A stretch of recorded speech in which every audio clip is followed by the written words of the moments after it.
For most of history, we've imagined ancient women as fragile, weak, and dependent on men. That image is completely wrong. The more archaeologists study ancient skeletons, the more they realize ancient women were incredibly strong, stronger than most modern women, and in some cases, stronger than modern athletes. In 2017, researchers at Cambridge University analyzed the arm bones of women from ancient agricultural communities. They found something shocking. The arm strength of these ancient women was comparable to modern elite rowers. These weren't Olympic athletes. They were ordinary women living ordinary lives. But their lives were anything but ordinary. So how did they get so strong? Simple, they worked. Ancient women didn't sit in offices or scroll through smartphones. They spent their days grinding grain, hauling water, carrying firewood, working fields, and building homes. And they did it from childhood until old age. Every single day, the repetitive strain of grinding grain alone, kneeling for hours,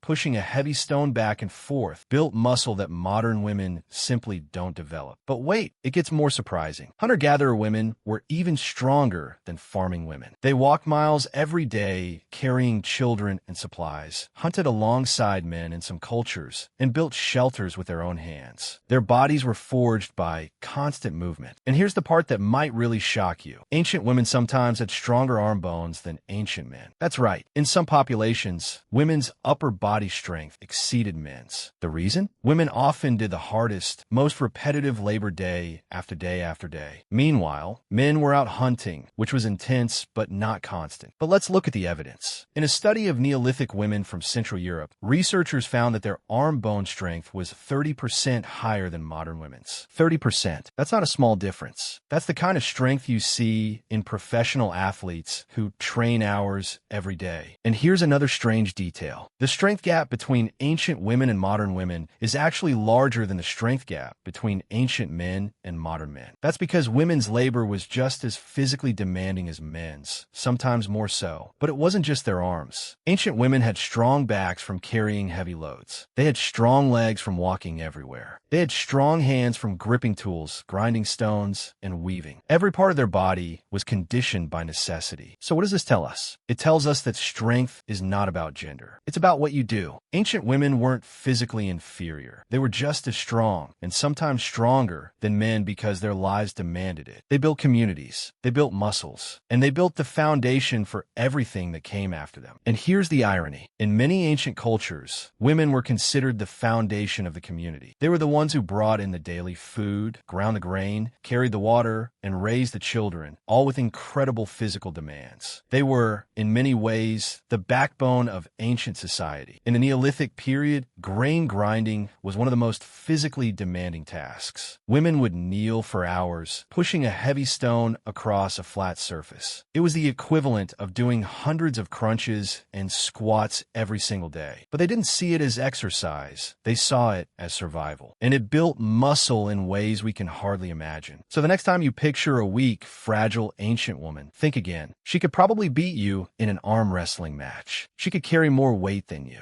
She could walk further than you. And she did all of it without protein shakes, gym memberships, or personal trainers. She did it because she had to, and her bones tell the truth. But let's go deeper into what this actually meant for ancient societies. The physical strength of women wasn't just a biological fact. It was a social reality. In many ancient cultures, women's labor was the engine that kept everything running. And when you understand how much they did, you start to see ancient history in a completely different way. Take grain grinding, for example. This wasn't a simple task. It involved hours of kneeling, pushing, and twisting. The repetitive motion built massive triceps, shoulders, and back muscles. And women did this every single day, often for hours at a time. That's not just work. That's a full-body workout, 7 days a week for your entire life. And grain grinding was just one task. Women also carried water. Imagine hauling heavy clay pots filled with water from a river or well back to your village. Now imagine doing that multiple times a day. That builds grip strength, shoulder strength, and core strength that modern gym goers can only dream of. Then there was firewood. Women walked miles into the forest, cut down branches, and carried heavy loads of wood back to their homes. That's not just cardio, that's strength training. And they did it day after day, year after year, for their entire adult lives. But here's what's really interesting. When researchers studied the skeletons of ancient women, they noticed something specific. The side of the body that did the most work was often significantly stronger stronger than the other side. You could tell exactly which arm they used to grind grain, which shoulder they used to carry water, which hand they used to grip tools. Their bones recorded their labor, and it wasn't just repetitive work. Some ancient women were warriors. Skeletal evidence from Scythian burial mounds in Central Asia, home to the legendary Amazons, shows that women were buried with weapons, armor, and battle scars. These weren't just myths. These were real women who fought alongside men, rode horses, and used bows and swords. In fact, the Scythians were the inspiration for the Amazon legends. And archaeological evidence proves that women in these cultures were warriors. Their bones show battle injuries. Their graves contain weapons. And their arm strength was remarkable, comparable to modern athletes who train specifically for upper body power. But you don't have to go to the steppes of Central Asia to find strong ancient women. In Viking Scandinavia, women weren't just housewives. They managed farms, handled trade, and in some cases, picked up axes and swords. Studies of Viking skeletons show that women had significant upper body strength, far more than modern women, and sometimes on par with Viking men. Now, let's talk about childbirth. Ancient women didn't have epidurals, C-sections, or modern medicine. They endured childbirth after childbirth, often many children in brutal conditions. This required extraordinary physical and mental strength. Their pelvises were wider and stronger. Their legs and backs were conditioned to endure hours of labor, and they survived generation after generation. And here's the part that will make you rethink everything. Ancient women didn't have retirement. There was no pension, no retirement age, no sitting on the porch watching the sunset. They worked until their bodies gave out, and when they died, their bones showed the evidence of a lifetime of labor. So why do we imagine them as weak? Because history was written by men, and men wrote women out of the story. They portrayed them as fragile, dependent, and in need of protection. But the bones don't lie. The skeletons tell a different story. The bones of ancient women show that they lifted, carried, walked, worked, and fought. They built civilizations just as much as men did, and sometimes more. Their strength was forged by necessity, and it was real. So the next time someone tells you that women are the weaker sex, show them the bones. Show them the archaeology. Show them the truth. Ancient women were not weak. Ancient women were the strongest people in their societies, and they built the world we live in today with their hands, their backs, and their bones. That's the truth that history forgot, and now you know it.